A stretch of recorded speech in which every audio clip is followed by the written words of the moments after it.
दोस्तों नमस्कार, राधे राधे, जय श्री सीताराम। आप लोग कैसे हो? आशा करते हैं आप लोग अच्छे होंगे। हम भी अच्छे हैं। देखिए दोस्तों, शाम के बज गए 5। सुबह से मैंने कोई ब्लॉग स्टार्ट नहीं किया।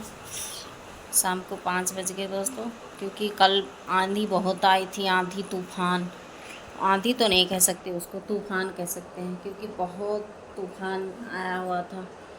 इतना इधर बालकनी में हम सब लेटे हुए थे, लाइट भी कटी हुई थी।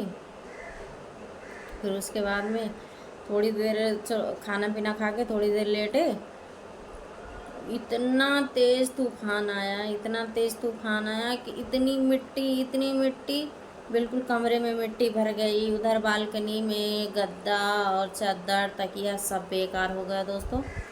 फिर दोबारा उठ के कम 11 साढ़े 11 12 बज रहा होगा। टाइम घड़ी तो नहीं देखा मैंने, लेकिन जहाँ तक के 11 12 के टाइम था। फिर उसके बाद में सारा कमरा मैंने रात में फिर से धुला, गद्दा, फिर उसको खूब अच्छे से पीट पीट के उसका मिट्टी झाड़ा और चादर धुला। फिर उसके बाद में तकिया का कवर निकाला, सब अच्छे से झाड़ के फिर उसके बाद में कमरे धुले, बालकनी धुला। फिर 1 या 2 बजे के आसपास लेटने को मिला दोस्तों। जब आंधी क्या तूफान जब ख़त्म हुआ तो फिर हवा ही चलना बंद हो गया, मच्छर लगने लगे। इधर लाइट भी कटी हुई थी, लाइट भी नहीं थी। और फिर बिल्कुल कल तो इतना हालत ख़राब हो गया था, ऐसे लग रहा था पक जाएंगे, इतनी गर्मी थी, बहुत आंधी। और फिर उसके बाद में थोड़ी देर बाद थोड़ा सा बूंदी बांदा हुआ, बारिश भी नहीं हुई, बस वैसे हल्का फुल्का बारिश हुई थी। बारिश क्या, बूंदी बांदा हुआ, थोड़ा बहुत, बारिश हुई नहीं। सुबह से परेशान हो गए। फिर सुबह उठे, पूरा बरामदा और हॉल में सब जगह मिट्टी मिट्टी, इतनी मिट्टी, कम से कम एक एक थैली मिट्टी तो था ही इधर कमरे में। उधर अब एक झौवा मिट्टी तो था इधर उधर मिला के, पूरा बालकनी। सुबह फिर उठ के अच्छे से धुले, मोटर चला जब, फिर कमरा धुला, किचन की पूरी साफ़ सफाई दोबारा करनी पड़ी। पता नहीं कैसे किचन में मिट्टी घुस गई थी, इतना तूफान आया था। फिर उसके बाद में किचन धुला, कमरा धुला, पूरा हॉल साफ़ किया, बालकनी साफ़ किया। बेड पे इतनी मिट्टी आ गई थी, बेड साफ़ किया। फ्रिज अभी भी पड़ा है वैसे दोस्तों, फ्रिज नहीं साफ़ कर पाए। अब फ्रिज देखते हैं, टाइम मिलेगा तो कल साफ़ करेंगे। बेड का चादर वगैरह मैंने हटाया था, अभी भी नहीं डाल पाए, क्योंकि दोबारा भी ये धुले थे कल तो सूखा ही नहीं था। लेट के धुल शायद लेट में धुले थे तो वो सूखा नहीं, मोटा गद्दा था, रुई का गद्दा था दोस्तों। बहुत ज़्यादा मिट्टी मिट्टी उसमें भी हो गया था, मैंने धुल दिया, वो सूखा ही नहीं है, इसलिए बेड पे वैसे ही बेड पड़ा हुआ। दूसरा गद्दा इस पर आता ही नहीं, क्योंकि ये बेड बड़ा है, गद्दा छोटा पड़ जा रहा है। लंबाई तो सही है, लेकिन चौड़ाई गद्दा का कम पड़ जा रहा है, इसीलिए इस पर आता नहीं, वही गद्दा आता है। तो धुल दिया मैंने, बेड ऐसे ही पड़ा है। देखो कल अगर सूख जाएगा। आधी अगर तूफान आज ना आया तो बारिश जैसा मौसम बना रहा है, लेकिन बारिश होता नहीं है। अब तो लाइट है दोस्तों, ये देखिए पंखा ख़राब हो गया था। पंखा कैसे भी करके मेरे हस्बैंड ने बनाया है, इसमें अभी कुछ बना नहीं पाए, थोड़ा बहुत जो बना पाए वही बना दिए हैं। तो थोड़ा बहुत तो चलने लगा, हवा तो देने लगा, नहीं तो हवा ही बिल्कुल नहीं दे रहा था। ये बैठी मेरी लड़की आज 2 चोटियाँ करके ये देखिए चोटी, इसकी 2 चोटी मैंने किया है दोस्तों। ये कमरे पे रहती है तब नहीं करती, आज मैंने बोला मैं तेरी 2 चोटी कर देती हूँ, तो इसका मैंने 2 चोटी कर दिया। अभी ये सो के उठी है जस्ट, ये देखिए कैसे देख रही है आँख ही मूंद लिया इसने, अभी सो के उठी है जस्ट।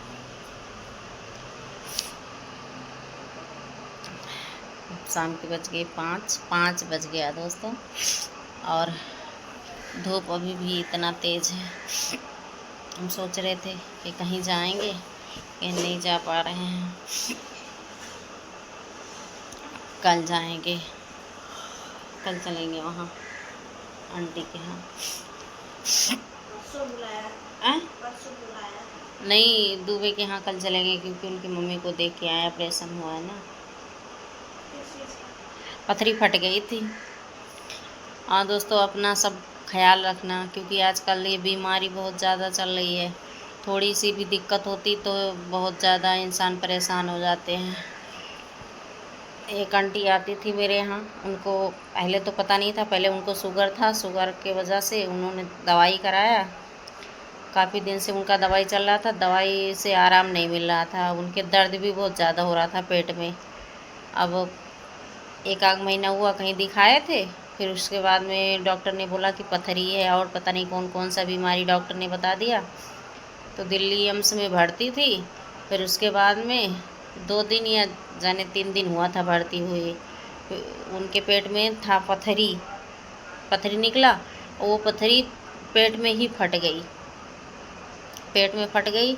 ये समझ लो हॉस्पिटल में ही वो एडमिट थी, तो भगवान यहाँ से पूरा नहीं था, तो वो बच गई, नहीं तो पता नहीं क्या हो जाता। अगर घर से उनको ले जाना पड़ता तो बचती तो नहीं। ये समझ लो हॉस्पिटल में ही एडमिट थी, तभी उनका पथरी फट गया। वही पथरी के ऑपरेशन के चक्कर से उन्होंने वहाँ दिल्ली में एम्स में वो एडमिट थी कि ऑपरेशन हो जाएगा, तो ऑपरेशन क्या हो जाएगा, पहले ही पथरी फट गई थी। उनको शुगर बहुत ज़्यादा था इसलिए ऑपरेशन हुआ नहीं था। डॉक्टर बोले थे थोड़ा नॉर्मल होगा तब करेंगे, फिर और कोल्ड वगैरह था, खांसी वासी आ रहा था, इसीलिए डॉक्टर मना कर दिए थे कि अभी इनका ऑपरेशन नहीं करेंगे, इसीलिए नहीं हुआ था। 3 दिन बाद पथरी फट गई। फिर समझ लो भगवान के दुआ से बच गई, क्योंकि 5-5 4-4 बच्चे हैं, अभी शादी एक का भी नहीं हुआ है, बहुत दिक्कत हो जाती। 1 महीना हो गया हॉस्पिटल में रही, वहाँ दिल्ली एम्स में भर्ती थी, कल आई हुई हैं डिस्चार्ज होके, जा नहीं पा रहे हैं। क्यों, क्या करें दोस्तों, हम ही परेशान थे।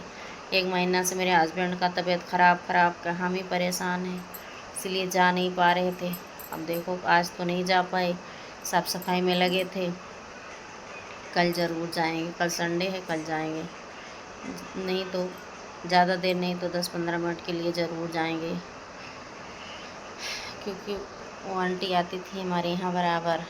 जब इधर से पहले इधर रहती थी तो आती थी, और वहाँ भी चलिए अब तो रोड पे रहने लगी थी 1.5 साल से, तब भी आती थी। लेकिन अब महीना भर से मैं देख नहीं रही थी, तभी मैं सोच रही थी कहाँ चली गई, कहाँ चली गई। तब इसके पापा मेरे हस्बैंड बताने लगे कि हाँ उनका ऐसे ऐसे हाल हुआ है।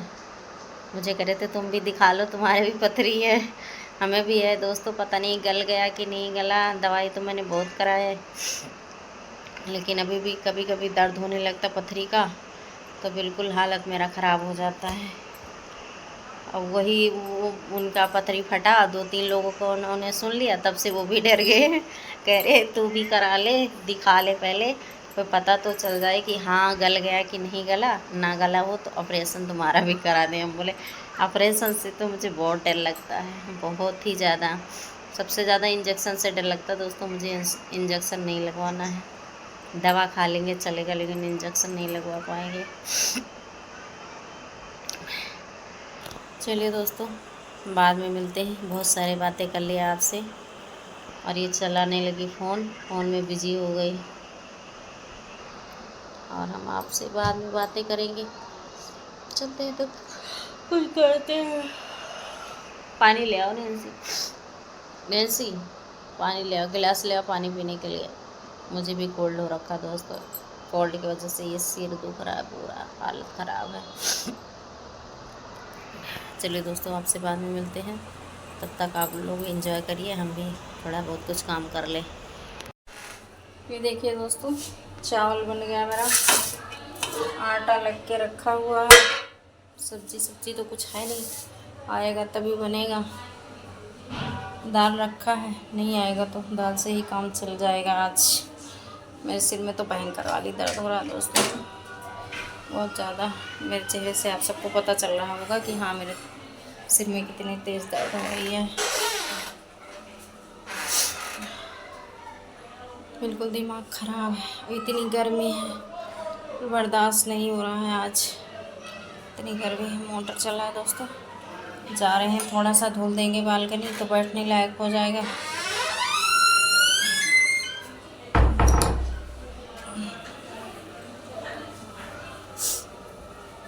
सब काम है। ये मंगाए थे दवाई,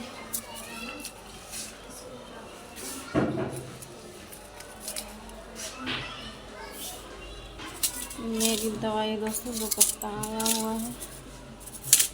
तो इधर मंदिर में दिया बाती हो गया, भूल गई, आई हूँ मंदिर के सामने रखने।